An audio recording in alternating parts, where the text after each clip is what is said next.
Imagine as a UT deses que holo memento MK 95% de toda vida na terra simplesmente moro. Neo foi asteroid como o que metu os dinosaurs. Neo foi uma era do galo como as que nossos ancestrais enfrentam. Foi algo muito pyre. Ha 252 milhões de anos. Nosso planeta se transforma su proprio assassino. Os oceanos fervem. Osu se torna veneno. A terra virus cinzas. E por apenas 5%, por apenas 5%, você não estaria aqui para assistir este vídeo.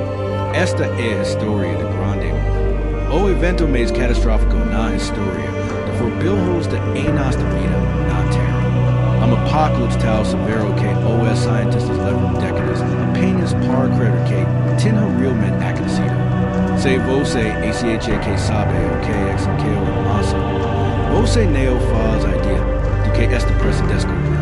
Bem-vindo ao período peruano. Há 252 milhões de anos. Mundo complemente alienígena aos nossos alhos modernos. Primeiro, esquica os continentes como você conhece. Todos os estes ligados juntos em supercontinente colossal chamado Pangaea. Imagine poder caminhar do que seria o Brasil e da Austrália sem atravessar o único oceano. Continente tal massivo que seu interior era deserto, maior que todos os desertos atuais combinados. É o redor decimated continente. Único oceano globo, Pantalaça, cobre 70% do planeta. É oceano sem barreiras, onde super tempestades com ventos de 400 km por hora são comuns. Ondas de 30 metros de altura neo são exico, são regra, mas é na vida que o Permiano realmente impressiona. Nos oceanos quantirasos, recifes de coral se estendem por milhares de quilômetros. Neo são os corais que você conhece. São estruturas anagas camadas brasileiras e esponjas calcáreas, construindo cidades submarinas due to manho de peces inteiros. Nadando entre esses recifes, criaturas que parecem saídas de pesadillos alienígenas. Os trilobites, artrópodes blindados que dominam os oceanos por 300 milhões de anos, rastejam pelo fundo, do mar números incalculáveis. Alguns são minúsculos como modas, outros chegam a 70 centímetros, do tamanho de uma tampa de barro. Acima deles, os rios dos mares, tuberos primitivos com dentes em espiral como seres circulares. O helicoprion, como sua mandíbula inferior em formato de seres circular com centenas de dentes, algo tal bizarro que os cientistas levam século para descobrir como funcionava. Mas vamos para a terra firme, onde a extinção continua. Na Pangaea do Permiano, a vida terrestre atingiu pico de diversidade nunca visto antes. Florestas de samambaias gigantes e coníferas primitivas se estendem e onde os alhos podem. Algumas dessas árvores, as glossópteras, têm folhas em formato de língua do tamanho de pratos de jantar. Caminhando por essas florestas, você encontraria o Dimetrodon, Neo é dinossauro, apareceu 40 milhões de anos antes dos dinossauros. Como sua icônica vela dorsa de 2 metros de altura, USAS estrutura como pêndulo biológico, acrescendo seu sem parcar, enquanto suas presas ainda estão lentas pelo frio de manhã. Mas o verdadeiro terror do Permiano são os gorgonopsidianos. Imagine lobo do tamanho de urso polar, com presas de cerca de 12 centímetros e velocidade de leopardo. O Inostrancevia, o maior deles, passava 300 quilos de músculos e fúria. Era o T-Rex de sua era, o predador supremo incontestável.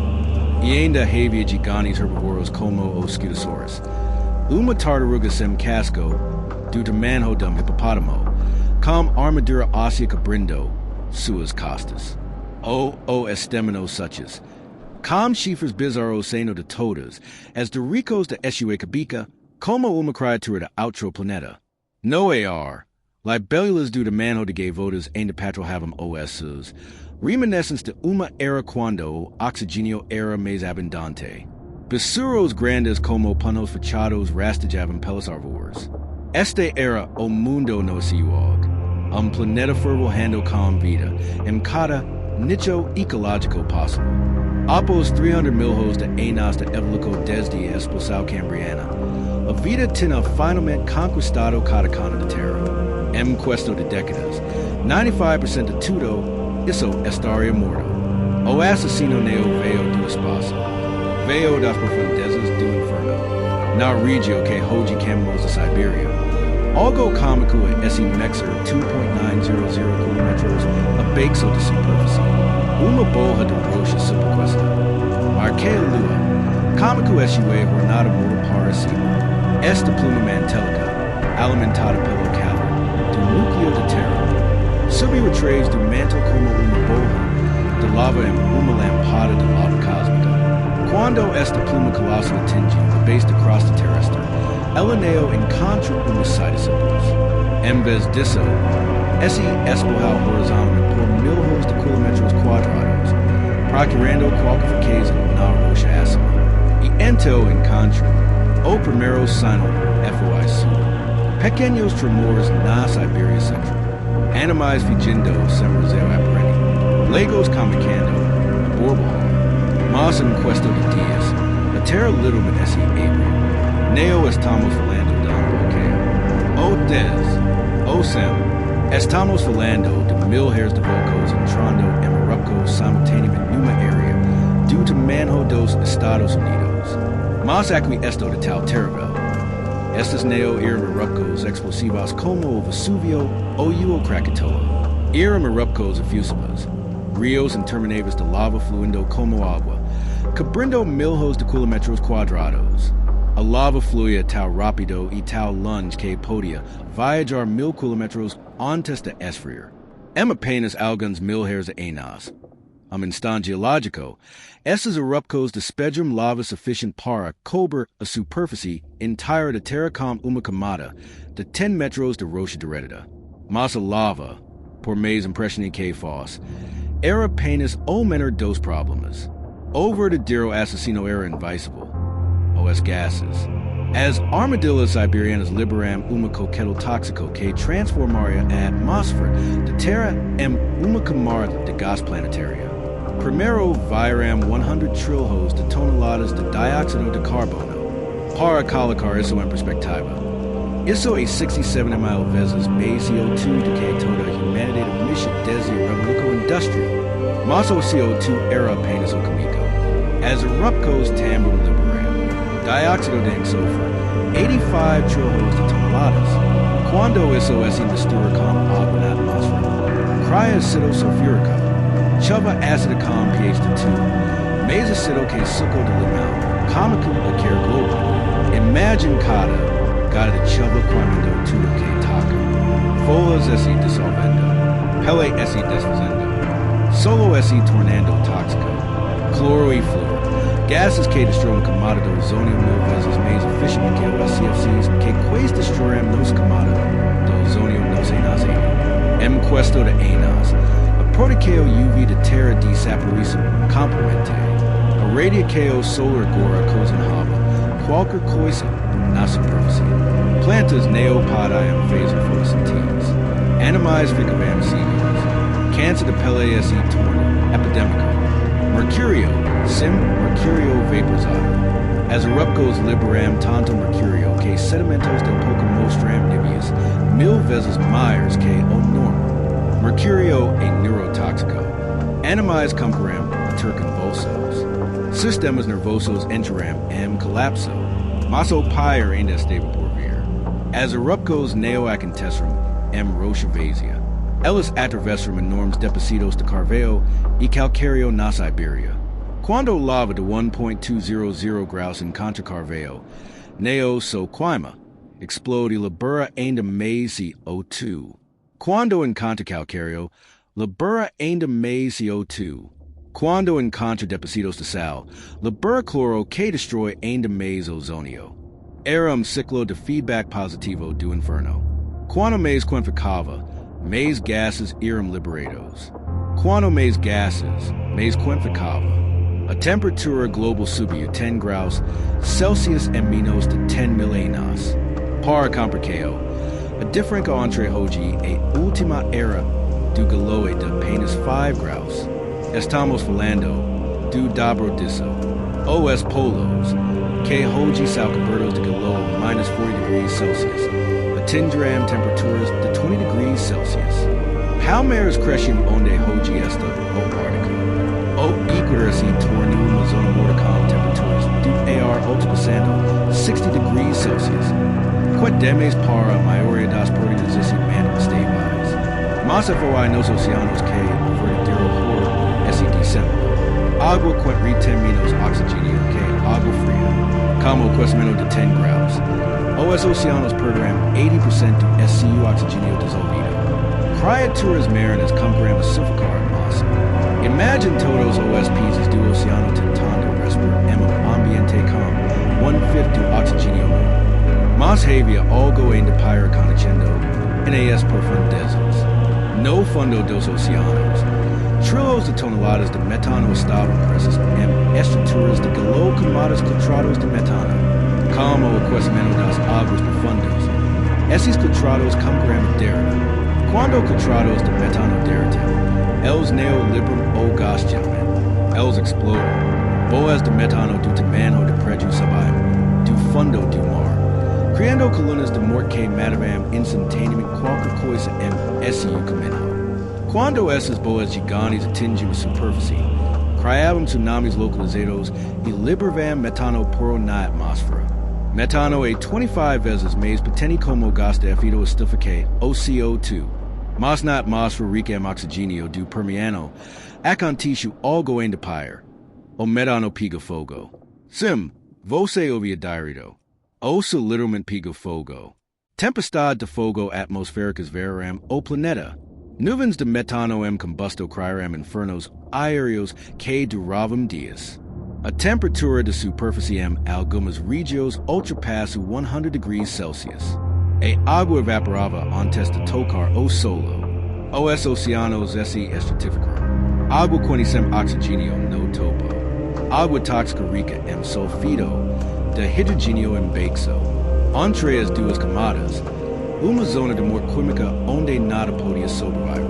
O sulfito de hidrogênio, o mesmo gás que dá o Cairo de ovo padre, cômico a bordo dos oceanos mortos. Mas em concêntricos altos, neo-sulfide mata. E tal tóxico quando saído. Nuvens roxas de gás sulfídico rolavam pelas costas, matando tudo por quilômetros terra dentro.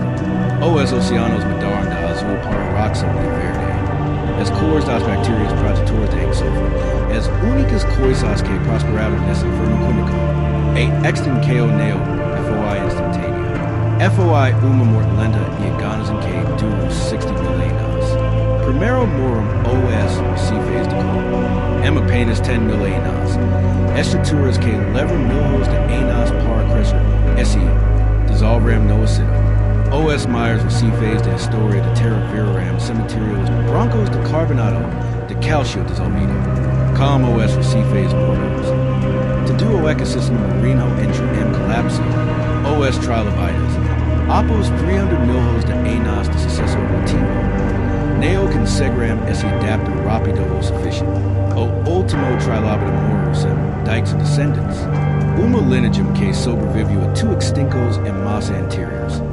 Finalmente encontra esse UFIM. Em terra, as florestas moram em ondas. Primeiro as coníferas sensíveis ao calor. Depois as samambaias quando a chuva ácida destruiu o solo. Por milhares de anos, a terra teve um fenômeno único, o coal gap. Um período onde não se forma carvão porque não havia plantas suficientes para criar depósitos. Os herbívoros moram de fome. Os carnívoros moram em seguida. O gorgonopsidio, o predador supremo por 30 milhões de anos, desapareceu completamente. Nenhum único membro de sua família sobreviveu. 90% de todos os insectos foram extintos. É a única vez na história que os insectos sofreram uma extinção em massa. Estes sobrevivem supremos, que existem há 400 milhões de anos, Quaceforum complemente eliminados. O registro fossil mostra algo sucedor. Por alguns milhares de anos. Fungos dominaramatera. O fungo spite. Quando esporos de fungos compõem 95% de todos os fósseis. Os fungos eram os únicos organismos grandes prosperando, alimentando-se dos trilhos de cadáver cobrindo o planeta. A Terra esse torna um planeta de fungos decompondo o mundo mundo. Nos números finis. 95% de todas as espécies marinas extintas. 70% dos vertebrados terrestres mortos. 83% dos géneros vencidos eliminados. 57% de todas as famílias biológicas desaparecidas. Para perspectiva, a extinção que os dinosaurs eliminou 75% das espécies. A grande morte matou 95%. Mas aquesto no lago, alguns sobreviveram. E quem sobreviveu eram os fortes. Não eram os grandes. Eram os esquisitos, os adaptáveis, os sortudos. Canhica ou listrosaurus. Por isso uma mistura de cachorro com porco. Do tamanho de porco vietnamita, não tem nada de especial. Mas tem três características que o salvam. Podia cavar tacas profundas para escapar do calor. Conseguia comer literalmente qualquer matéria vegetal. 8 madeira padre. E seus pulmões eram extremamente eficientes em extrair oxigênio. Este pequeno esquisito neo sobreviveu. Ele dominou. Por 1 milhão de anos após a extinção, o Listrosaurus representava 95% de todos os vertebrados terrestres. Em alguns locais, 9 de cada 10 fósseis são de Listrosaurus. A Terra inteira se tornou o planeta do Listrosaurus. Escondidos em tacas ainda menores, nossos ancestrais doridos sobreviveram. Cidadãos do tamanho de musaranos, com metabolismo que podia desacelerar durante tempos difíceis, pelos primitivos para isolamento térmico e a capacidade de comer qualquer coisa, sementes, insectos, cárnica. Cada humano vivo hoje existe porque esses pequenos protomamíferos de 20 centímetros conseguirão sobreviver ao apocalipse. Nos oceanos, sobreviveram os generalistas, pequenos pisos ósseos que podem tolerar grandes variações de temperatura e oxigênio. Alguns moluscos com conchas resistentes a esponjas que podem filtrar alimento mesmo em água tóxica. E no microscópico, vida persiste. Bactérias extremófilas prosperam. Arqueias montes de cito se multiplicarão. Estes micróbios manterão os ciclos químicos da Terra funcionando, preparando o planeta para eventual recuperação. A vida levou 10 milhões de anos para essa recuperação. Mas quando fez, explodiu em formas nunca vistas. Os nichos vazios criaram oportunidades evolutivas sem precedentes. Dos sobrevivem surgem os dinosaurs, os mamíferos, as aves, toda a vida complexa que conhecemos hoje. Você existe porque a vida passou pelo filtro mais severo possível e sobreviveu. Mas aqui está o pensamento aterrorizing. As armadillas siberianas liberam-se O2 por 60 mil anos. Nós estamos liberando CO2 numa taxa 10 vezes mais rápida. Zonas mortas oceânicas já cresceram 400% desde 1950. Acidificação acontecendo 100 vezes mais rápido que durante a Grande Morte. A diferença, desta vez, nós somos as armadilhas siberianas. E ao contrário de vocês, nós podemos escorrer. A Grande Morte prova duas verdades absolutas. A vida sempre encontra jeito, mas 95% neo é do mundo. No próximo vídeo, descobrimos os predadores que fazem o T-Rex parecer gatinho. Se ainda existirmos para con lá.